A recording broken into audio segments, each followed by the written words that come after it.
We'll begin our regular business with our regular business, and at 9:15, we're just going to turn things over briefly to legal counsel. You notice in your package there's an process for RFP written up, just in case there was questions relating to that, since we pay by the minute.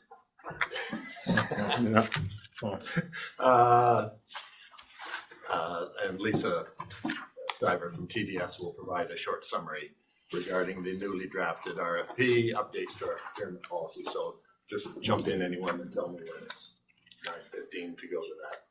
So then we'll return to the rest of the agenda, go back in order. Okay, start things off with the land acknowledgement. We'd like to acknowledge that the capital region is located on Treaty 1 territory, the ancestral lands of the Innu, Anishinaabe, Anishinaabe, Dene, Dakota, Lakota, and Nakota, and is the homeland of the Red River Métis. We also acknowledge that Shoal Lake 40 Treaty 3 territory sources water to the city of Winnipeg. We are committed to working in collaboration and in partnership with First Nations and the Red River Métis in the spirit of truth and reconciliation. Thank you. Adoption of the agenda. Can I have a mover? Seconder? All those in favor? Opposed, if any? Carried. Minutes from September 18th. Can I have a mover there? Take a couple off the screen, just one. Debbie? Mover and seconder. Patrick? Okay. All those in favor? Opposed, if any? Carried. Thank you. Now we have the consent agenda part. Jennifer, can you walk us through that? Sure. So in the meeting package, you have the 2026 meeting minutes, and these are just for consideration only. We'll approve them at the December meeting. And you'll see that there was a typo there, that it shows that we're going to have a meeting on December 24th. That was a typo. It's supposed to be December 10th. I'm not going to be the Grinch that steals your Christmas. Next, we have a financial report. So the statements are prepared by our new bookkeeper. Intrinsic has merged now with a company called Balance. So the new bookkeeper is just becoming familiar with our file. But the organization on a whole, what everybody needs to know that it remains in a positive financial position. If you have any questions, I'll direct them to the bookkeeper who can give you details. And then finally, our educational resources. So that was the regional planning, what we call like Regional Planning 101, a booklet on the importance of regional planning, as well as our one-pager has been translated into French and is posted on our website. And we invite you to post them on your website as well. So that is the consent agenda. We have a motion to receive the consent agenda items. Yeah. So good. Questions on that? Okay. All those in favor? Opposed, if any? Carried. Thank you.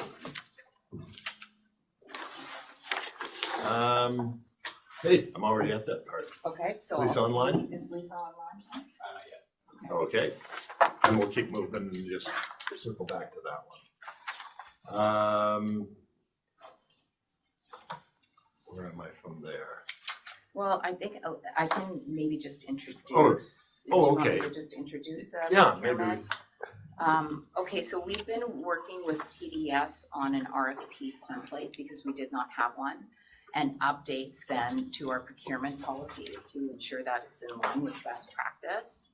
As you know, the procurement policy provides the governance framework, and then the RFP is the procedure within that framework. So how we actually run the competition and then select a vendor.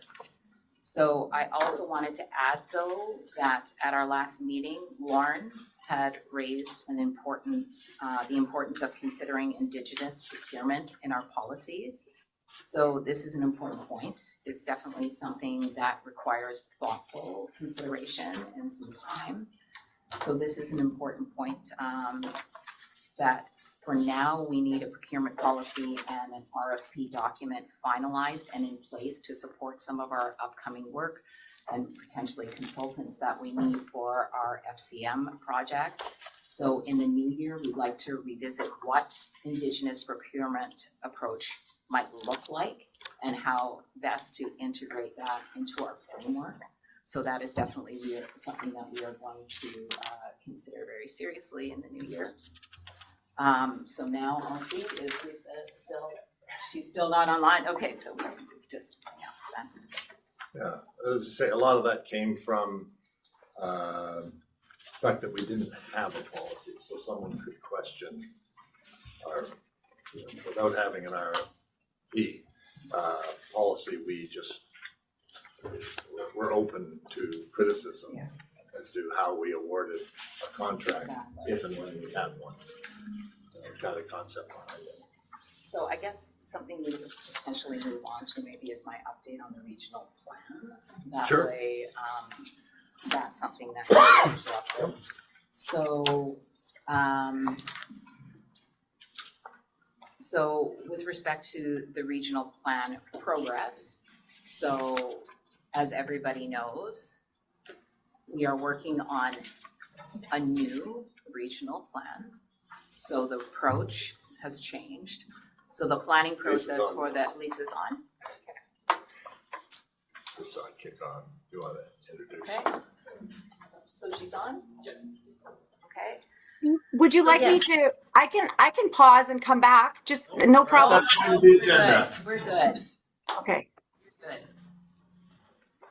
sorry, I'm trying to get my video to work. That's okay, we can hear you clearly. Okay, yeah, I don't know why it's giving me with the little red line through it. Video settings. Let me see. Not a problem. That's okay, Lisa. Okay, I all right. recognize your voice. Okay, I can see all of you, so that's good, so.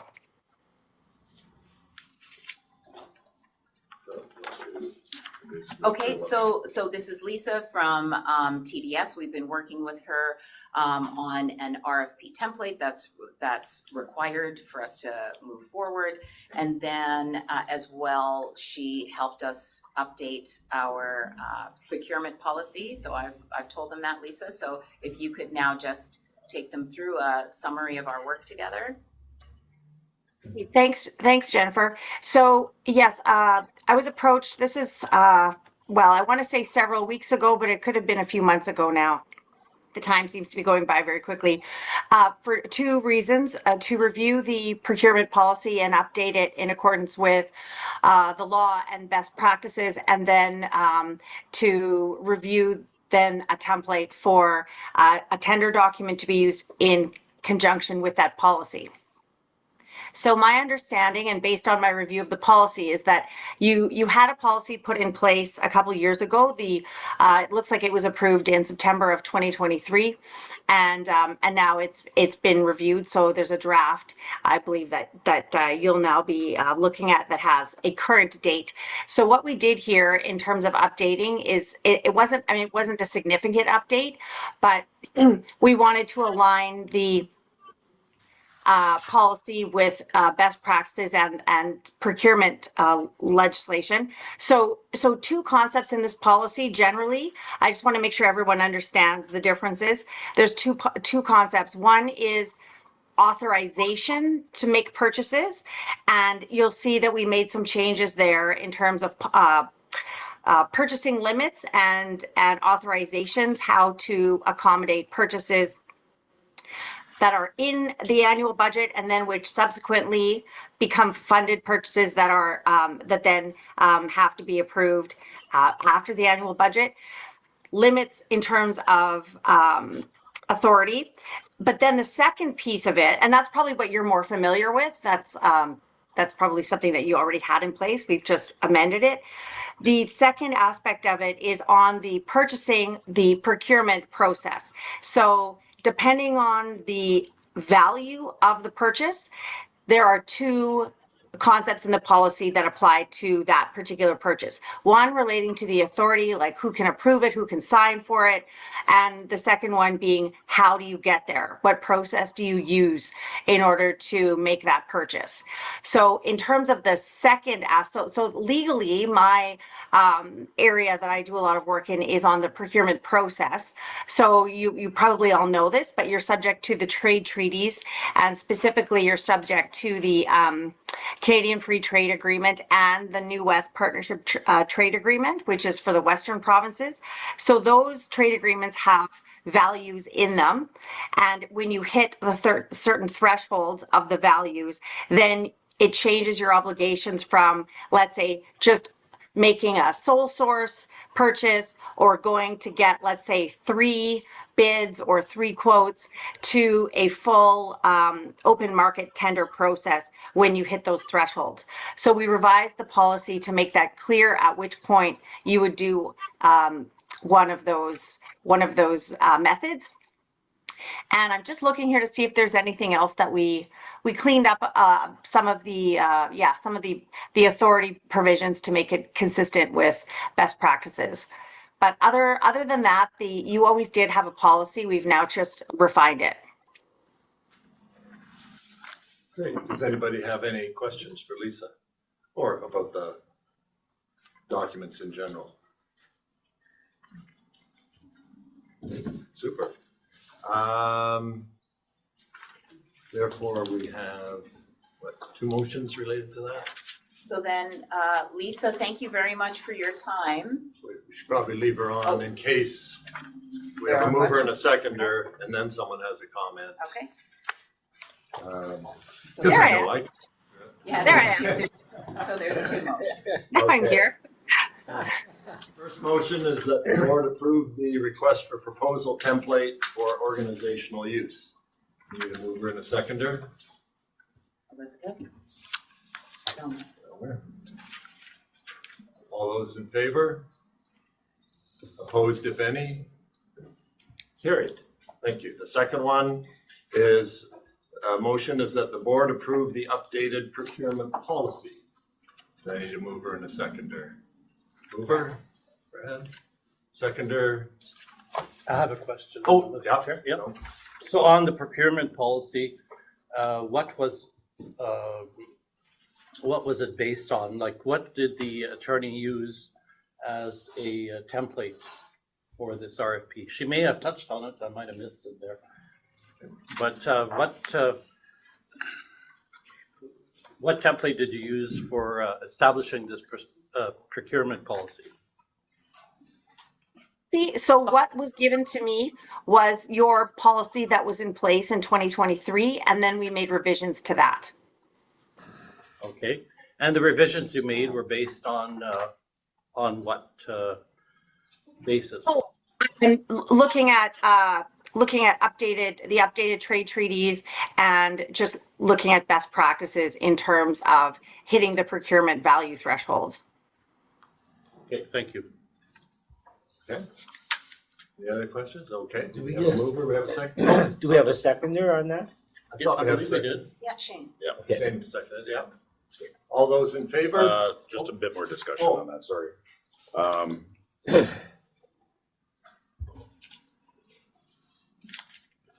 I'm just making sure that this list of Mhm. current members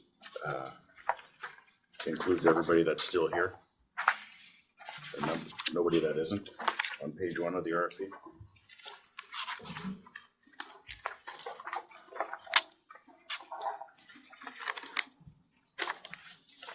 I think that's the only thing I saw when I was going through this yesterday. Okay. That was, Yeah, I did the same when I first looked at it. I started counting. Yeah, 14 years. okay. Municipalities, yeah. Yep. And then, of course, the 4 Yeah. provincial reps on top of that. Thank you. Okay, any other questions? No. Seeing none, all those in favor? Opposed, if any? Carried. Thank you. And is that it for Lisa? That's it for Lisa. Great. Thanks, Lisa. Thank you. Have a good rest of your days. Yes, you too. too. Oh, yeah. Easily under the 15 minutes. All right, 6.3, executive committee terms of reference. I'll hand this over to Jennifer. Okay, so the executive committee terms of reference, so this item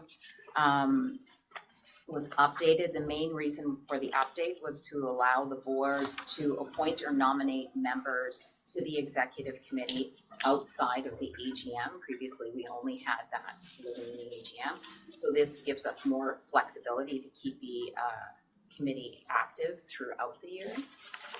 You'll also see that the number of provincial representatives has been reduced from 2 to 1. That change addresses the board's earlier concerns about a disproportionate representation, since there are 4 provincial appointees and 14 municipal members. So this ensures that on the executive committee, there's a strong municipal representation while keeping provincial perspective at the table.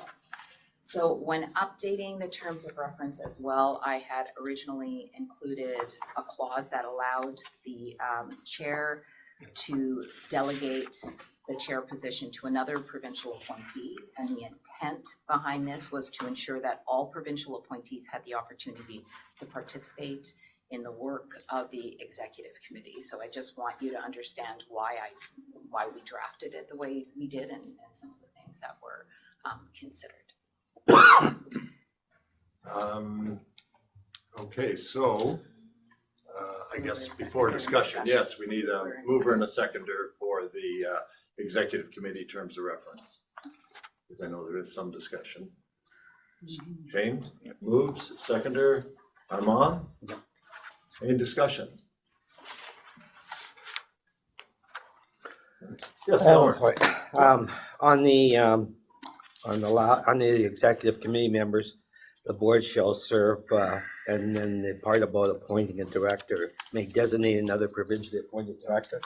Why are we not, out of our 5 executive committee members, why are we not selecting a vice chair at that point to provide consistency within the executive committee as they meet, and also for the transparency reason of who selects and how they select the person that comes in there. So the person that's coming into executives coming, by the way I read it here, it would be a person that would be brought in there would be cold as far as the executive committee goes.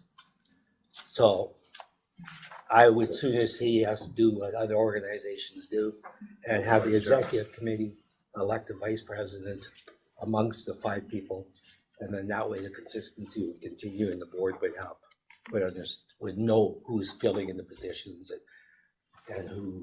Okay, just to be clear, are you then recommending 1 less municipal representative and stay at 5, or go to 6 and have the chair and the vice chair on it? I would go 6 likely and have the chair and vice chair on it, rather than reducing the number of municipal employees. Okay, no, I just wanted clarification there. Yeah. I thought you were saying, but this might be my interpretation. I thought you were saying that then the committee is 5 members, and within those 5 members, they select amongst themselves who the vice chair is. That would be the ideal. To me, that would be the ideal situation, is that amongst those 5 people. And I misunderstood what you were saying. Sorry, I wasn't very clear either, maybe, but yeah, under those 5 people, you would then, that would be their task. I mean, a lot of organizations, you select the board or the executive, and then they pick amongst themselves, like they select amongst themselves whichever way they do. Officers. Yeah. That would be chair and vice, and I think that would bring consistency on a regular basis to the executive committee. Now I'll ask just on nothing but a personal interest, would the chair of the board still be chair of the executive, or no, the executive would elect the chair out of that? Well, automatically the chair of the board here would take the chair of that, would be the. So we would elect the vice chair out of the 5. Elect the vice chair out of the 5. And that would bring consistency, and again, to both boards, and provide a support mechanism that would be transparent and not based on. Good suggestion.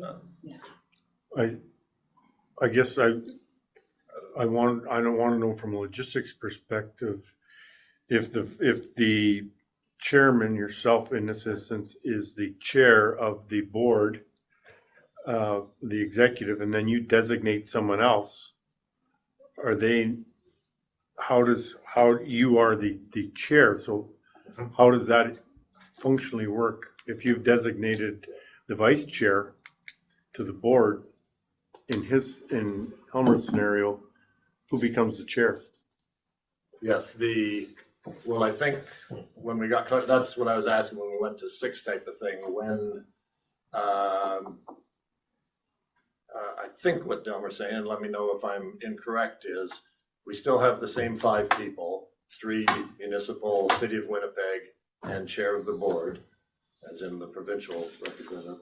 Then at the first executive committee meeting, we elect a vice chair who would act as chair of the meeting in the event the chair was unable to attend. Yeah. Then that vice chair would act as chair for that meeting only. Yep. Yes. Is that correct? Yes. I understand that Okay. that part I fully Okay. endorse. I guess I'm going a step further and saying, if you as the chair have chosen to have someone else, provincial rep on the board, that is not the chair of this organization, on the executive in There's lieu no of need yourself. to delegate to any of the other provincial representatives. Yeah, I'm thinking that, no, I can only one of those 5 people can chair an executive committee meeting. Right, and only one provincial rep is on there. That's right. And if it's not If I'm you, not there, there will be no provincial rep at that meeting. Yes. no, I thought that you could designate someone, or am I reading this wrong? Yes, that's the way that it is, but with the suggestion Oh, now, sorry, then- I was talking now about- that There's no need. You're right. The way it's currently written, if I'm not able to attend, Yeah. I could designate any one of 3 people to attend in my stead. Or you could choose to not even be on the executive as the chair and have a provincial designate, provincial rep as the person. Are Yes. they automatically the chair? As it's currently Oh. written, no, the board chair shall serve as chair. Well, I think the chair has to, the way it's written, I think Yes. the chair of the board is. Has to be on the executive. Provincial rep on the executive. On the second line, if we just take out anything after appointed director to attend in their place, just cross out and serve as chair for that meeting, and then add Delmer's one member must be designated vice chair in the absence of the board chair. Yeah. Lauren? Yeah, thank you, Mr. Chair. That's the chair of the board, not the chair of the executive committee yet, I don't think, right? No, just kidding. Okay, so a couple things. One, I go into, like, governance wise, I think that we probably need to look at it as a scenario or two, but when I read the purpose, I'm intrigued by this. The executive committee serves as an extension of the board of directors. Sounds as though it's like an external body to the board, made up of members of the board, but it operates sort of separate from, if I kind of interpret that language. My point being, depending on the role of the executive committee, like if it's giving guidance, if it has authorities related to the board, I don't understand how the chair and the vice chair on the board are not the chair and vice chair of an executive committee. And then there's other members of the board that are named, municipal representatives named to the executive committee or selected to represent the executive committee. That'll address your continuity issue. That'll address your appointment issues. And I think you can get there by simply adding, executive committees of 5, call it 6 directors. You've got your board chair, you've got your board vice chair, and then the rest continues. Member representing the city of Winnipeg, 3 from other municipalities. And that way you've got good governance of the board, and then at executive committee, you got continuity, potentially, considerations. Because if the executive committee ends up being a scenario where it gives direction to the board that runs counter, now you've got, you're trying to bring clarity between the role and function of an executive committee within the board, right? So anyway, I just propose that for consideration. Thanks. Another, also a good suggestion. Other comments people may have? Yes, I would support what Lauren just said, because I think in the interest of consistency, it would be the vice chair that would be by default, Normal. the vice chair on the executive committee as well. So then just for clarification for myself, so then that's 6 members on the executive committee? It would have to be. Yep. yes. Yeah, and that's just, again, for clarification. That was, we had 5 before, but the chair and the vice chair were both on the executive Mhm. for that same reason. We could just operate as before and add that additional municipal rep, which we already suggested, and make it 6. That's also a solution too. That's why we want to throw it open and have people discuss what they're happy with. And again, the way the executive committee is written up is quite different than other organizations that I've belonged to. I've been part of, these are not-for-profit organizations where the executive has the right and ability and power to act on behalf of the board and make decisions on behalf of the board. That is not the case here. So it's not a power grab by doing something like that. It's merely, again, to provide guidance, direction, advice, the opportunity to even discuss things before they go to the board, so that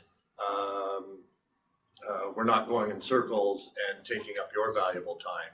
The fact that it can be discussed beforehand with other options coming forward is really the purpose of this executive, is to help direct the staff, to give guidance to the staff, not to act on behalf of the board.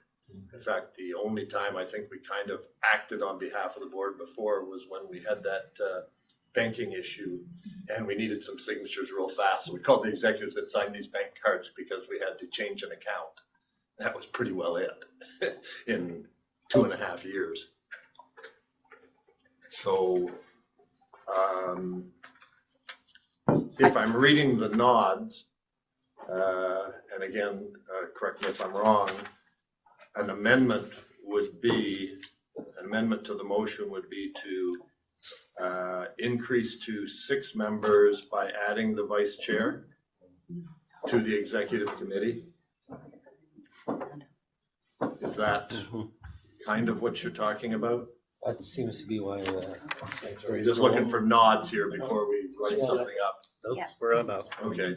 Notice this whole time I haven't asked Elizabeth whether she's willing to even serve, and nor am I going to. We're just going to let the board decide that. Sorry about that. So then what we have to do procedurally is No, we're just asking for an amendment to the motion. And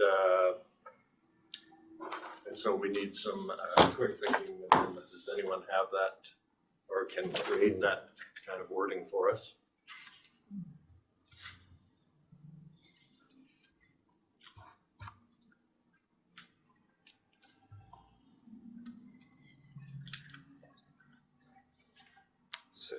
Six people. In terms of and I don't even have the executive committee in terms of records, so I can't. Okay, so the revisions are under terms, under executive committee members. The revision to the first sentence, the executive committee consists of 6 directors, so to strike out 5, and then in parentheses 5. The first bullet, I do believe remains the same. A second bullet would be added, 1, and then in parentheses 1 member must be the director designated as vice chair. I do believe the third bullet would stay the same, as with the now 4th. And then the additional revision, the board chair shall serve as chair of the committee. For any given meeting, the board chair may designate the vice chair to chair the meeting, I would say, not to attend in their place, but to serve as chair for that meeting, and then the rest remains the same. And that should make sense. It should address. Sounds right to everybody? Well done. Perfect. Yeah, makes sense. We had a mover and a seconder. Oh, sorry, we need a mover and seconder for the For amendment. the amendment. Elizabeth obviously will move, Delmer will second. All those in favor of the amendment to the motion? Opposed, if any? Carried. Now we will go back to the original motion, which includes the amendment. Is that the correct wording? All those in favor of the Amended motion, sorry, amended motion. All right, all those in favor? Oh. Do I need a mover and a seconder now that we, no, because we're just going back to the original. Oh, sorry, all those in favor? Opposed, if any? Thank you very much. Thanks for leading me through that.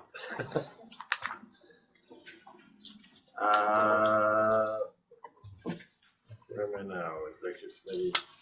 Oh, operations. We'll go back to that because you really just kind of introduced. Yes.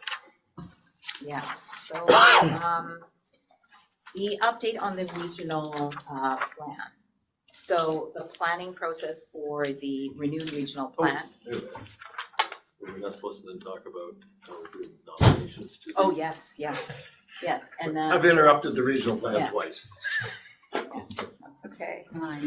But now that we have it, we have to get now procedures going as it relates to, we need to fill the vacancies on the executive committee. So we have, Two vacancies. well, 2 or 3, depending on how we pursue it now. Debbie, who sat on the board before, has agreed to stay on. But then we also have, 2 additional new ones. Or we can just accept all nominations and say Debbie is one of the nominations, if she's willing to do so. We could restart nominations now. Just anyone who's interested, or anyone who'd like to nominate another director, can send their, hopefully you'll get their consent first before you nominate them. Can send their name just by email, following this meeting to Jennifer, of anyone that you'd like to serve on the executive. Oh, it goes to me? Okay. Okay, send it to me. Should we copy Jennifer? I'd be more comfortable if you copied Jennifer. Okay, send it to me, copy Jennifer. If anyone that be interested, say, what kind of timelines could we put on that? A couple weeks, maybe 2 weeks from today, within 2 weeks from today, and then we'll vote at our next meeting. We would send the information out to everybody, vote, secret ballot at the next meeting of the board. Does that sound fair to everyone? Yeah. Super, thank you. All right, for a third time, we will introduce the update of the regional plan. There you go. Do you have that? Yeah. Okay, so it's called the Regional Plan Progress Report. If I can just get a second, I'll try to. Okay, so the planning process on the renewed regional plan has carried through the fall. So in September and October, we continue to meet with councils, administrative staff, and then stakeholders, and then provincial staff. We're also attending in attendance. So we saw Stephen Walker, sometimes ADM, David Newfield, who attended. So since the last board meeting, we have met with the councils in addition to the other municipalities. We met with Stonewall and Rockwood. Each municipality brings its own concerns and opportunities, but there's a clear common theme. There's clear common themes. I'm going to read those verbatim, and it's on your regional plan progress report. So legislation. So we're finding in these meetings, the common question is regarding clarification that's needed on issues like the voting structure of the capital planning region, as well as the consequences for opting out. As well, there's governance, so questions about decision-making, voting structure, and municipal autonomy. Communications, there's a request for clear, accessible communication to help residents and councils engage in informed discussions about the regional plan. So that's why, as I said, we have the booklet, we have the one pager, we've had it translated.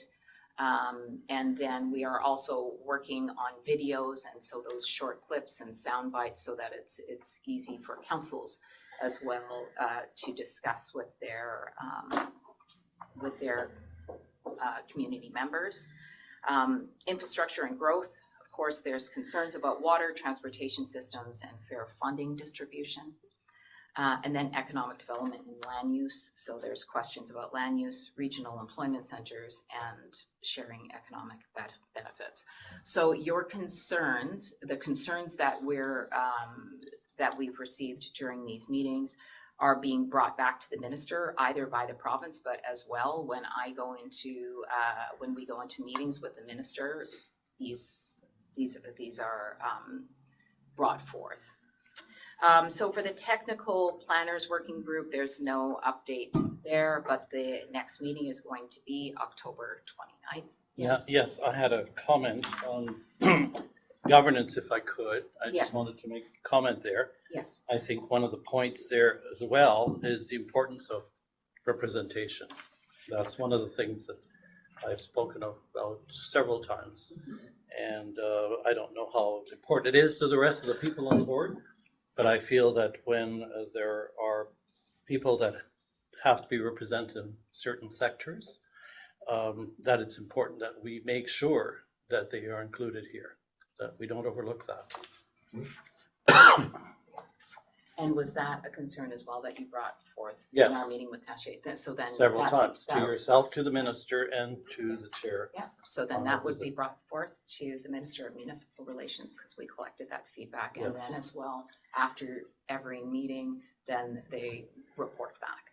Okay. Okay.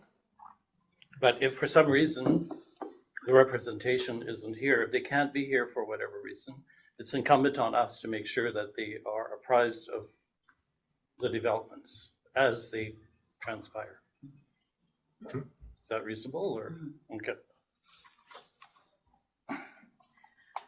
Stakeholder engagement. So we've continued to meet with key stakeholders to collect input, so that we've met recently with Manitoba Hydro, Manitoba Trucking Association, as well as Manitoba Water Services Board and UEI. Tomorrow, we're going to be meeting with the provincial project team working on the rail relocation project. So we're meeting with Gino D'Estachio, and he invited Lloyd Axworthy to that meeting. So that should be an interesting meeting. So stakeholder engagement is going to continue through the fall as well. And then another thing that I'd like to add with respect to Indigenous engagement, we've had conversations with Warren.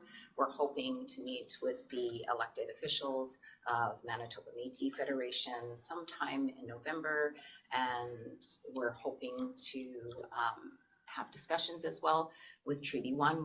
We're waiting to secure a date on that.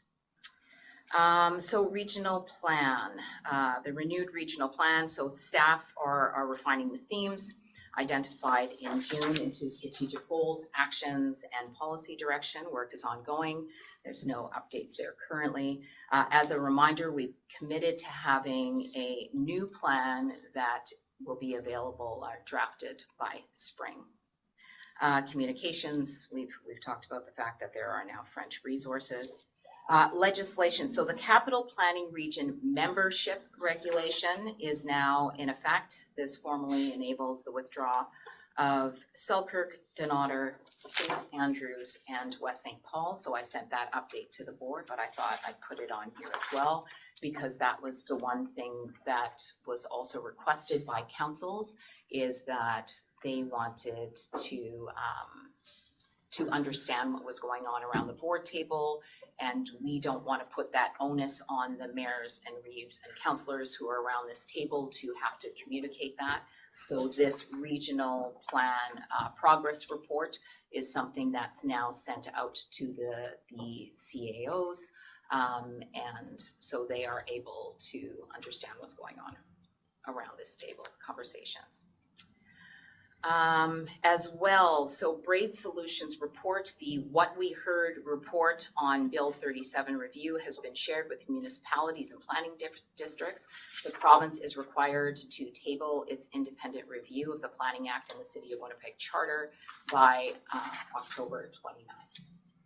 So one thing I specifically just want to address, because I did get a question about this. So you will see that the double majority vote, so within the Braid Solutions, what we heard, the double majority vote, what the board refers to as the veto vote, was captured in the report, and it's referenced as the decision-making structure. So that report does cover that. That was a concern that some of the individuals provided input on. You can see that the report has captured your feedback, the common themes of feedback around the table. And we anticipate this is going to trigger changes in legislation. Sorry, Jennifer, that's the Braid report you're talking about? Yes. Yes. Okay. Okay, so that's been sent out to all the municipalities. So we're anticipating this will trigger changes to the legislation, but we won't see those changes until spring of 2026. And we will not have insight into what the provincial solutions are until spring. So having said that, I'm hoping to have a provincial representative provide us with some sort of update once that report has been tabled. So I'm going to shoot high and ask for potentially the deputy minister, Minister Beauvier, Maurice Beauvier. If not, perhaps ADM David Newfield can provide us with an update, so we have some clarification. But we will not be getting answers until spring. So I know that is a main concern, so I just want you to understand where that stands. Yeah, and saying that, of course, any municipality is entitled to send now that you've seen the report, you can send your comments to minister, deputy minister, as anyone is entitled to do. There may be things that you agree with, don't agree with. It may be something, I'm just thinking out loud, that this group may want to have just a special session reviewing and looking at and discussing. Not a board meeting type of thing, just a special meeting. If we want to discuss that at some time, we certainly can. I think that individuals from Braid Solutions would not be someone I'd call in because they've done their job. They've submitted their report to the government, but having individuals from the government, I would certainly anticipate before springtime that ongoing sessions with staff, deputy minister, assistant deputy minister, discussion may come up. I would certainly anticipate that I may have a meeting or two with the minister before the springtime. And again, I'm sure subject like that would come up. So certainly, although we won't get any kind of official discussion, that doesn't mean that informal discussion cannot always take place on these topics that are critically important to us going forward. Anything else someone wants to add? Armand? Yeah, I feel that would be an essential discussion that we should have here, so that everyone can express a solution as they see it to that whole issue. Mm-hmm. I think that's one that is widely contested and that we need to address, and we really need to have some input into what the potential solutions are. Not a made in government solution, but a made by the board solution, I think would be a good thing. Yeah, well, I mean, we just get our feedback on Mhm. that and discussion of it. I realize we don't obviously have authority No, to change exactly. anything on it, but we're certainly entitled to input. Some type, some level of influence. Yeah. Yes. Armand, you talk about the Braid report there? No, I'm talking about this double majority issue. Oh, okay. Well, no, but that's part of Yeah. the Braid. I mean, just on the one No, topic, I'm but- thinking everything within that Well, Braid yeah, report of and course. Bill 37 discussion. I would concur with Armand there, having just a good session on the Braid report, which Yeah. covers the governance. So I think that's an exceptional idea. Good Yeah. idea. And I think that, some of the discussions we have going forward, because we've used the term probably half a dozen times today in other meetings, and I know Jennifer has raised this with me, that that may be something that we need to look at going forward as a call it a governance committee of the board, just like a finance committee of the board, are things that we should probably be looking at in the near future. Certainly wouldn't hurt. I know you don't want me on the finance committee. I want The to. chair may be an ex officio member of all committees, but he's not attending that one. That's someone for people like the gym that love to go through those steps with a fine tooth comb. Looking up any further discussion on that? Or Krista on had a Jeff- comment? Oh, sorry, Krista, did you have a comment? No? Wasn't a hand up there. I just, Okay. it's important to have the governance discussion, but also I believe strongly that we need to have a couple of mock sessions and trust the governments and try it to see if it works. And then, like, the only thing that the double veto is going to count for right now is the plan only. We're not voting on anything else. So I would like to see some kind of mock, whether it's e-transfer waste, whether it's trees, whether it's something, so we can just do a mock session and see if the governance works for us before we deny it or we kick it to the curb. Yeah, I think that could all be a good part of a special meeting to discuss, really open that up. That might be whether it's an end of year or kickoff new year type of thing, that I think that would be a very lively discussion at the table. And a positive one.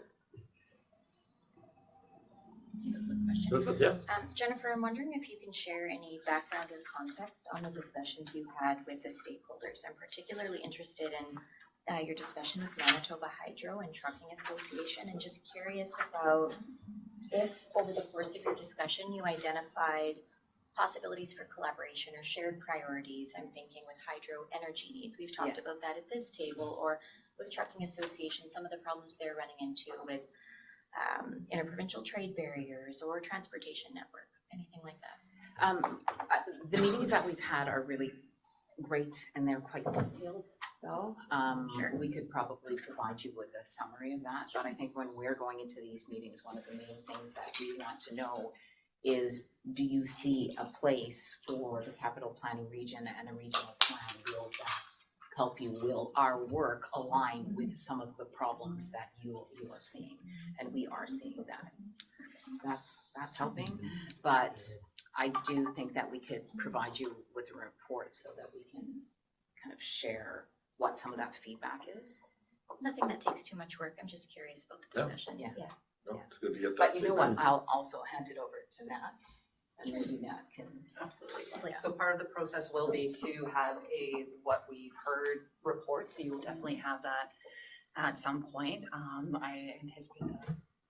I'm not gonna give you a date exactly, but sometime soon. But in those discussions, yes, absolutely, there was definitely a voicing of the necessity of regional planning to the processes of Manitoba Hydro and others that we spoke with.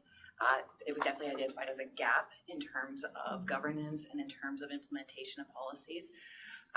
In terms of hydro, there's a lot of really interesting discussion in terms of sector priorities and how we start allocating hydro in terms of that and how we align that with land use planning and infrastructure. So it was very interesting. Manitoba Trucking Association, similar kind of conversation, a lot of discussion on ensuring our highway network is supportive of trade. So whether that be RTAC designations or, what are the infrastructure improvements that we need? Again, coordination at the regional scale was highly emphasized by all of these folks. Manitoba Water Services Board, similar discussions. So we definitely have a role to play, and there's definitely a need for a regional plan to support this type of work. And so then these are the things that we are considering as we are now working on policy in the renewed regional plan. Not that it wasn't considered before, it was considered, but now this just gives us a new lens on it. Absolutely. Yeah. Thank you. Any other discussion on regional plan progress report? Other than, thank you, Jennifer. It was Great. It was very good. And thank you very much. Any business arising from the previous board meeting? No? Any new business? Nothing, okay. Any need to go in camera for any discussion points? I don't have anything. Okay, next board meeting date. Jennifer sent out a note yesterday. I'm scheduled to meet on November 20th and December 18th. And what I'd sent out, and I believe we had done this either last year or the year before, where it just gets very busy end of November and December for everybody. I've had a few people comment to me that they'd like either canceled or amalgamated or whatever it may be. So what I had sent out was that if it fits schedules, cancel the November meeting, move the December meeting 1 week earlier to December 11th. That way, that's the meeting we approve the budget to send to the minister, usually the last meeting of the year. This change gives the staff more time to finalize that budget. And again, mindful of time, as we saw before, even when we approved next year's meeting dates. Of course, we had the 24th, which was incorrect, and the 17th, and well, even that's too late. So we said, well, put down the 10th, because that's a little more reasonable. So when we were looking at that, we were looking at this one and saying, well, would December 11th work? Cancel the 20th, cancel the 18th, and just kind of cut it somewhere there in the 11th. So I threw that out, and Jennifer sent that out yesterday for people to look at. I don't know if it works. It was just a suggestion to try to, out of respect for all of your time. Would that be a double meeting, like 6 hours, or just the 3? No. Look at no, I can promise that. just You're just so- looking for an excuse for us to provide lunch, aren't you? So that would be the approval of the budget. That will be the putting the executive in Yes, place. executive would be in place at that meeting. Would be voted on at that meeting, sorry. December 11th works for me. Yeah, me too. Does that work for everyone? I won't be here on the 11th, Sandra. I likely won't be either. Okay. So we would then need a motion that the board cancel the meetings that were previously scheduled for November 20th and December 18th, 2025, and reschedule a single meeting to be held on December 11th, 2025. Same time, 9 o'clock here, on screen, the whole works. Can I get a mover and a seconder? Patrick moves it, Janice seconds it. All those in favor? Opposed, if any? Carried? Could I ask just a quick question when we're talking about schedules? Yeah. I noticed that going forward in next year that some of our meetings have been moved to a 4th, somewhere in the 3rd Thursday. And there's a few that were moved to the 4th Thursday. I just wonder the purpose, because it kind of affects some of our planning. When we got True, when you have groups. something that's always the third Always Tuesday the of the third. month or whatever it is, yeah.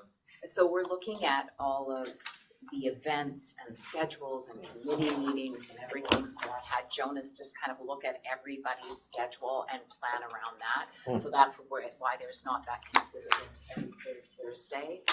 But if we have some concerns, please send them in. If they say, oh God, that's the exact same time as, I don't know, the AMM annual general meeting or whatever it may be.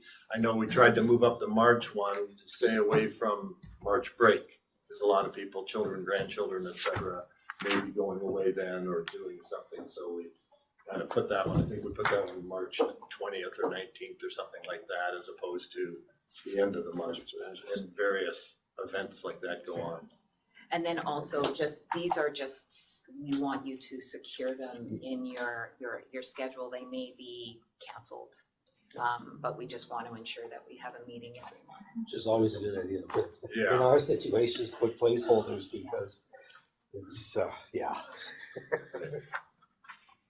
any other points to raise? We voted on that. Yep. Okay, so, Just one last. Oh, sorry. Just a Yep. general thing. So the minutes that we have ratified today will be shared with our councils. Yeah. yeah, they're all public. When they're, Yep. when they're approved, they're posted online.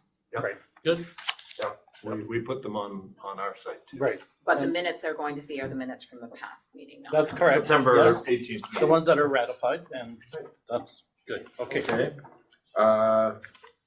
We need to move in second for adjournment?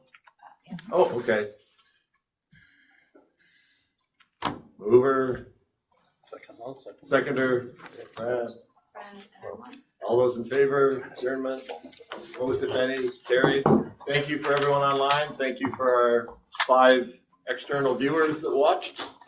And we'll ask you to cut off that, Ryan, the feed, and then I'll let you know when that's. Thank you, everybody, for participating.